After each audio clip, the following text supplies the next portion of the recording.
नमस्कार दोस्तों, आप सभी का स्वागत है आपके अपने चैनल गोव सिग्मा में। आज हम आपके लिए लेकर आए हैं पेंशन धारकों के लिए बेहद जरूरी और बड़ी खबरें। अगर आप भी कर्मचारी पेंशन योजना यानी ईपीएस 95 के पेंशनधारी हैं या फिर किसी ऐसे व्यक्ति को जानते हैं जो इस योजना से जुड़ा हुआ है, तो ये पूरी जानकारी आपके लिए बहुत ही काम की है।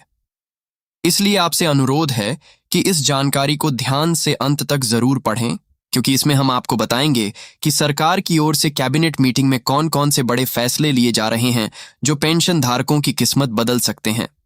तो सबसे पहले बात करते हैं ईपीएस 95 पेंशन योजना की। यह योजना भारत सरकार द्वारा चलाई जा रही एक बहुत ही महत्वपूर्ण सामाजिक सुरक्षा योजना है, जो मुख्य रूप से उन कर्मचारियों के लिए है जो प्राइवेट सेक्टर में काम करते हैं।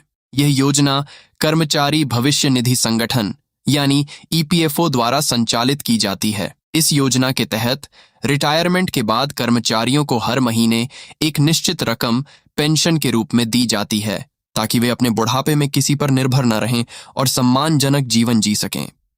कई सालों से ईपीएस 95 योजना के तहत मिलने वाली पेंशन की रकम को लेकर काफी बहस चल रही है। पेंशन धारकों का कहना है कि मौजूदा पेंशन राशि आज के समय में उनकी जरूरतों को पूरा करने के लिए बिल्कुल भी पर्याप्त नहीं है। महंगाई जिस रफ्तार से बढ़ रही है, उसमें 8,000 रुपए की मासिक पेंशन में गुजारा करना बहुत मुश्किल हो गया है।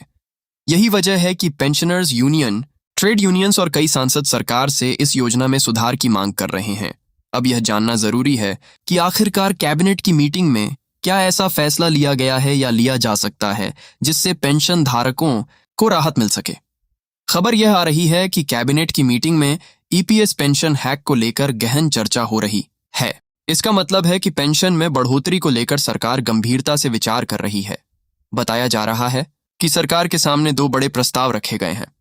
एक प्रस्ताव यह है कि न्यूनतम पेंशन राशि को 8,000 रुपए से बढ़ाकर 3,000 रुपये किया जाए, जबकि दूसरा प्रस्ताव यह है कि इसे सीधे 7,500 रुपये तक बढ़ाया जाए।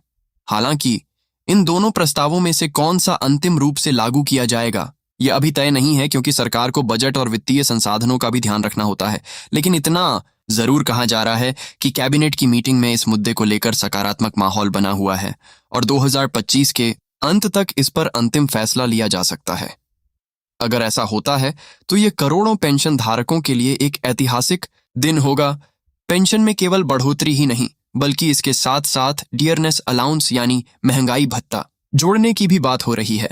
अगर यह भी लागू होता है तो पेंशन धारकों को हर 6 महीने में महंगाई के हिसाब से पेंशन में इजाफा देखने को मिलेगा। इससे उनकी आर्थिक स्थिति और मजबूत होगी और वे अपनी जरूरतों को बेहतर तरीके से पूरा कर पाएंगे। अब सवाल आता है कि यह बदलाव आखिर क्यों जरूरी है। इसका सबसे बड़ा कारण है लगातार बढ़ती महंगाई और जीवन यापन की लागत में आया इजाफा। पिछले 10 सालों से पेंशन राशि में कोई बदलाव नहीं किया गया है, जबकि इस दौरान जरूरी चीजों की कीमतें कई गुना बढ़ गई हैं। आज के समय में स्वास्थ्य सेवाएं, दवाइयां और रोजमर्रा की जरूरतें काफी महंगी हो चुकी हैं। ऐसे में पुरानी पेंशन राशि से गुजारा करना मुश्किल होता जा रहा है। यही वजह है कि पेंशनधारी लगातार सरकार से यह मांग कर रहे हैं कि उन्हें कम से कम इतनी पेंशन तो मिले जिससे वे बुनियादी जरूरतें पूरी कर सकें। सरकार की ओर से संसद की स्थायी समिति ने भी श्रम मंत्रालय को यह सिफारिश की है कि ईपीएस योजना का किसी तीसरे पक्ष से मूल्यांकन कराया जाए, ताकि यह पता चल सके कि मौजूदा पेंशन प्रणाली वास्तव में पेंशन धारकों के हित में काम कर रही है या नहीं। यह भी कहा गया है कि इस मूल्यांकन के आधार पर पेंशन राशि में इजाफा किया जाना चाहिए।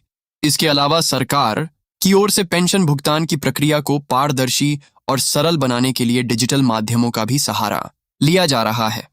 हाल ही में भविष्य नाम का एक पोर्टल शुरू किया गया है, जिससे पेंशन से जुड़ी सभी प्रक्रियाएं जैसे कि आवेदन, स्वीकृति, भुगतान और ट्रैकिंग ऑनलाइन की जा सकती है। इससे न केवल प्रक्रिया में पारदर्शिता आएगी, बल्कि समय की भी बचत होगी। ईपीएफओ ने हाल ही में एक रिपोर्ट जारी की है, जिसमें बताया गया है कि अब पेंशन धारकों की शिकायतों का समाधान पहले से ज्यादा तेज गति से किया जा रहा है। 2025 के अप्रैल महीने की रिपोर्ट के अनुसार 7,000 से ज्यादा शिकायतों का समाधान किया गया और 61% शिकायतों का समाधान एक ही महीने में कर दिया गया। वहीं केवल 5% शिकायतें ही हैं जो 3 महीने से अधिक समय से लंबित हैं। यह दर्शाता है कि सरकार इस दिशा में गंभीर है और पेंशन धारकों को बेहतर सेवाएं देने के लिए हर संभव प्रयास कर रही है। सरकार ने उमंग ऐप के माध्यम से भी पेंशन धारकों को अपनी पेंशन से संबंधित जानकारी एक्सेस करने की सुविधा दी है। इसके अलावा फॉर्म 6A जैसे नए फॉर्मेट्स ने पेंशन प्रक्रिया को पहले से कहीं ज्यादा आसान बना दिया है। पहले जहां 9 अलग अलग फॉर्म भरने पड़ते थे, अब एक ही फॉर्म से पूरा प्रोसेस हो जाता है। इससे पेंशन धारकों को काफी राहत मिली है।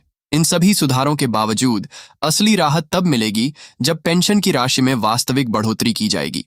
जैसा कि हमने पहले बताया, सरकार के सामने फिलहाल 2 प्रस्ताव हैं, 3,000 रुपये और 17,500 रुपये की न्यूनतम पेंशन का। इसमें से जो भी प्रस्ताव मंजूर होगा वह करोड़ों पेंशन धारकों की जिंदगी में एक बड़ा बदलाव लेकर आएगा। साथ ही महंगाई भत्ता जोड़ने की योजना भी अगर लागू होती है तो इससे पेंशन हर 6 महीने में खुद ब खुद बढ़ती रहेगी, जो कि पेंशन धारकों के लिए बहुत फायदेमंद होगा। अब देखना यह होगा कि सरकार इस पर कब तक अंतिम फैसला लेती है। लेकिन पेंशनर्स की उम्मीदें इस बार काफी ज्यादा हैं और उन्हें भरोसा है कि सरकार उनकी बात सुनेगी। उन्हें सलाह दी जा रही है कि किसी भी तरह की अफवाहों से बचें और केवल सरकारी घोषणाओं पर ही भरोसा करें। सोशल मीडिया पर कई बार भ्रम फैलाने वाली जानकारियां फैलाई जाती हैं जो पेंशन धारकों को गुमराह कर सकती हैं। अंत में यही कहना चाहूंगा कि पेंशन धारकों के लिए यह समय बहुत ही निर्णायक हो सकता है। अगर सरकार वाकई इन प्रस्तावों पर गंभीर है और आने वाले समय में इन्हें लागू कर देती है तो यह लाखों बुजुर्गों के लिए राहत की सांस होगी। पेंशन केवल एक आर्थिक सहायता नहीं बल्कि एक सम्मान की बात होती है जो उन लोगों को मिलनी चाहिए जिन्होंने अपनी पूरी जिंदगी देश के विकास में योगदान दिया है। उम्मीद है कि यह जानकारी आपको उपयोगी लगी होगी।